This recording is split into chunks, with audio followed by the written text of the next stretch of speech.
Thank you for joining me for this quick tutorial of submitting for the Chapter Recognition and Awards Program for NIGP.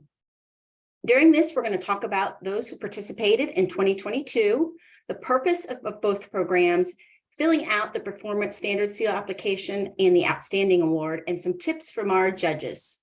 First and foremost, I like to always acknowledge those chapters that participated last year and give a round of applause for those that earned their Performance Standard Seal in 2022.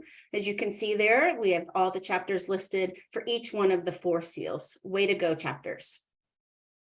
We also want to recognize those who won and submitted for the 2022 Outstanding Chapter Awards. Congratulations, Utah Chapter for the Outstanding Chapter Membership, Minnesota Chapter for Chapter Operations, Virginia Association of Governmental Procurement for Outstanding Professional Development, and East Tennessee for Advocacy and Outreach, as well as all those other chapters down the right side that put the effort in to submit for an outstanding award. We'll talk about what happens with those submissions once you submit them. The purpose of our awards and recognition program is 2-layered. First, we have the Performance Standard Seal, and this is in which a standard that a chapter strives for, and you're awarded a digital seal that's either bronze, silver, gold, or platinum. This gives you the opportunity to earn recognition for your chapter, as well as implementing best practices. Our Outstanding Chapter Award recognizes outstanding best practices offered in 4 different categories. A winner is given a banner at our annual forum in each one of those categories, and all submissions submitted will be put into our online resource library. This award really focuses in on your specific practices, so you can be recognized for those, as well as your submission allows for replication for other chapters who want to strive to do better in those areas. You ask why participate? This is a great way to promote the profession, but most importantly, to promote your chapter advancing the profession and what you all are doing to support your membership.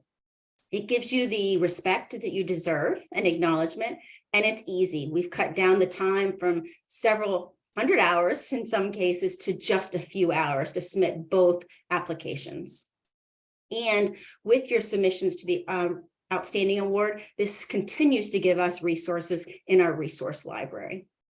So first, let's talk about the Standard Performance Seal. This application is 57 questions and 4 different categories: operations, membership, outreach, and professional development. 43 of those questions are yes or no questions, and 14 questions ask for a numeric response in which you need to pull some reports or give some data. To be eligible to submit for this, you have to have submitted all your required reporting forms. We do deserve the right to audit your submission. That means that if I'm looking at the submission and I want to double check numbers, we can ask you to provide that data for us. As you know, if you've submitted this before, there is no supporting documentation needed for the Performance Standard Seal. And all your answers must be based on activities that occurred last year in 2022. To help you all out in those numeric responses, there's several reports that NIGP can run for you that would help give you that data that's maybe not data that you're collecting as a chapter. And those would be such things as NIGP Virtual Forum, Leadership Summit, listing of conference and webinar speakers, NIGP volunteer councils, committees, and boards. So on your request, you just say, I'd like those questions answered. Can you please give me that data and I can send it to you? The application is in Excel, as you can see here. And as you can see in the orange box on the upper left corner, you click in that response box and it'll tell you whether it's a yes or no. And you hit that down arrow and you can click yes or no. And if you look at the black box at the bottom, it'll let you know that there's a percentage. That means that you need to give a number value into that drop-down box. And in the last column, in the black box in the bottom right corner, you'll see some red text. What that does is that just helps you support or to tell you what kind of things would fall into that category. It doesn't mean that I need you to include that. That column is actually blanked out. You can't type in it. but it does allow you to know what we're looking for if you were to say yes or no in that category, or if you're to put in some data. For scoring the performance standard seal, those questions that you answered yes or no equal 1 point.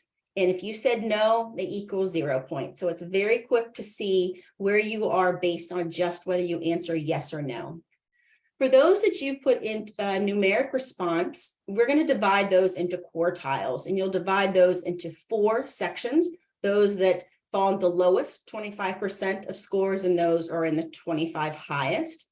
And then your corresponding point goes along with that. So if you're in that bottom percentile, you'll get 1. And if you're in that top quarter, you'll get 4 points for each one of those questions in which you put in a numeric response. So this is the variant that happens when you submit this, is that it does depend on who else submits that year.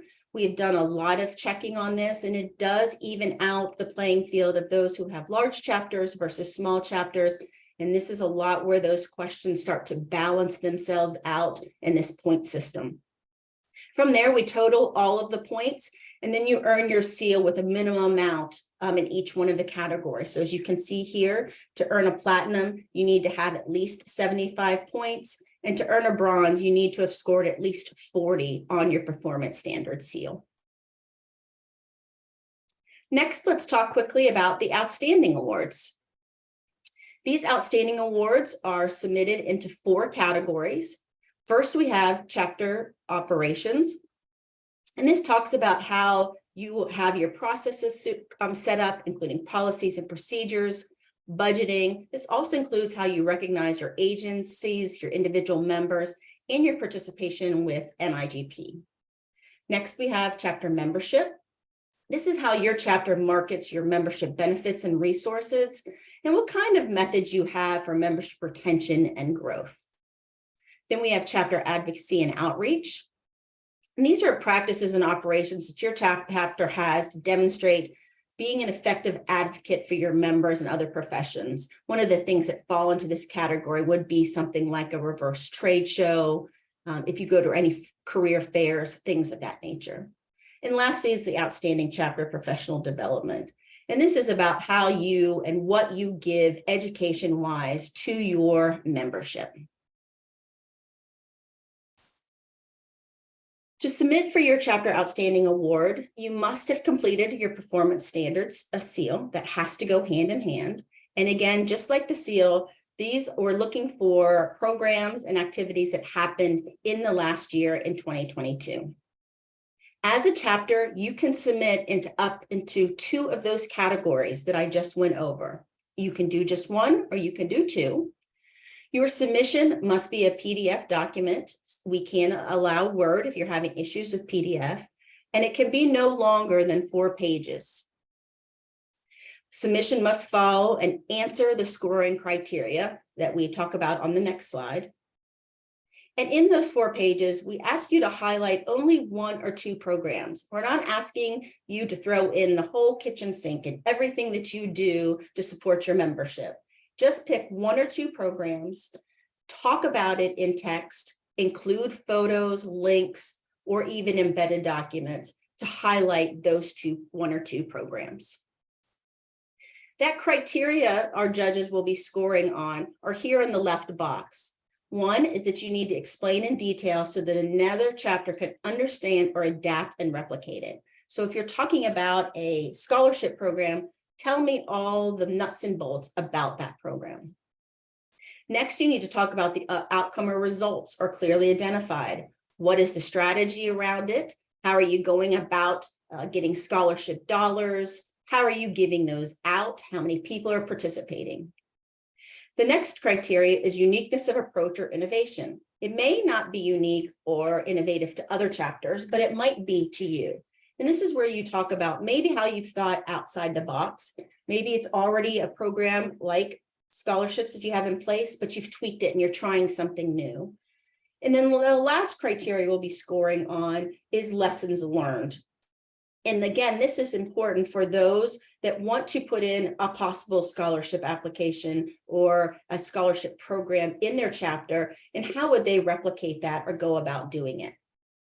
We will be scoring in each of those 4 categories, 0 to 25 points. And this is where our judges will look at those 4 criteria and then score accordingly.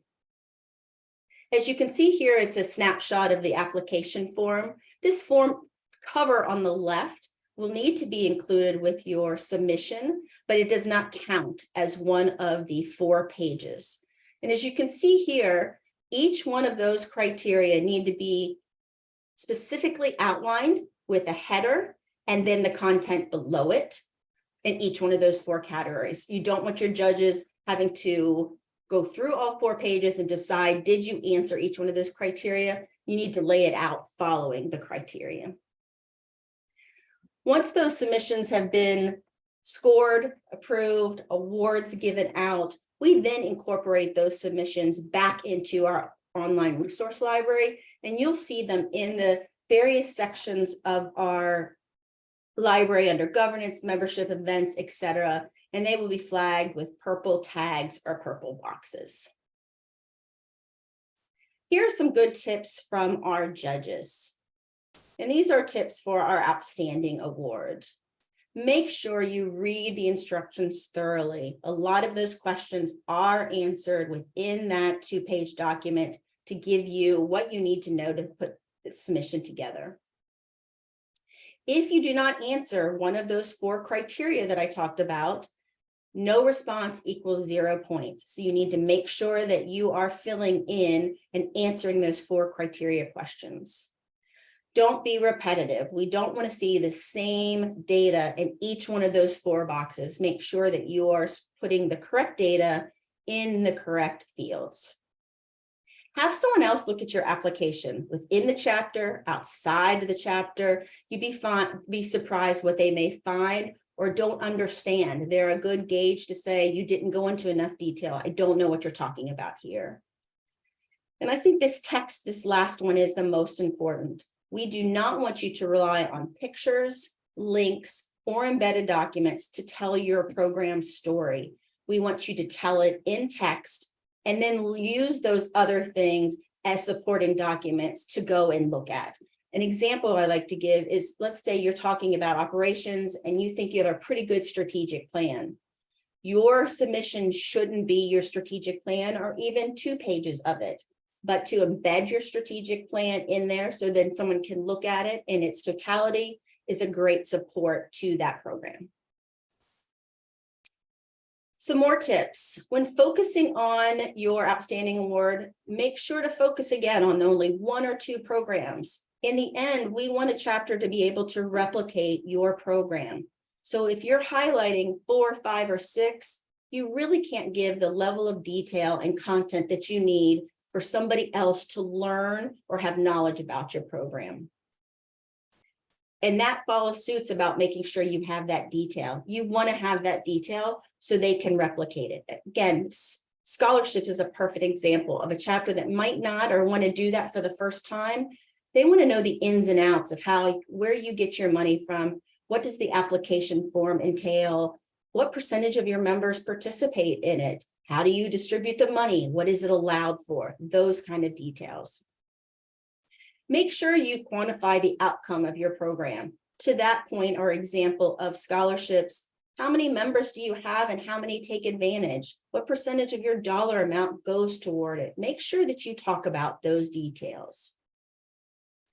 Don't rely on our judges again to read between the lines. Make sure that you've described exactly in that program, and so they're not guessing.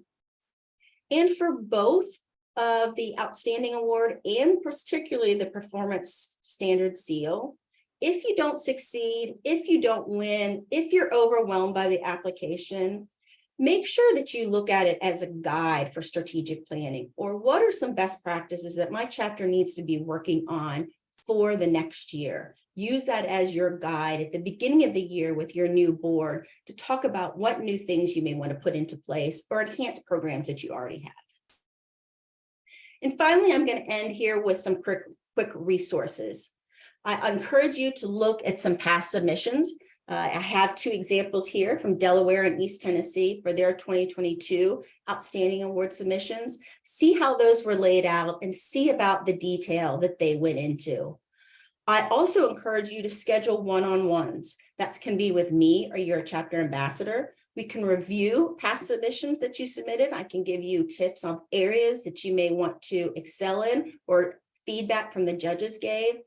Or we can sit down and work through your seal application with your board. Applications are due May 22nd, so we still have plenty of time to get both of those in. As you see, here's a link to the landing page where our awards are, and there are 3 different documents you can look at. First, it's going to be the awards criteria, submission, and guidelines, and that's for both awards.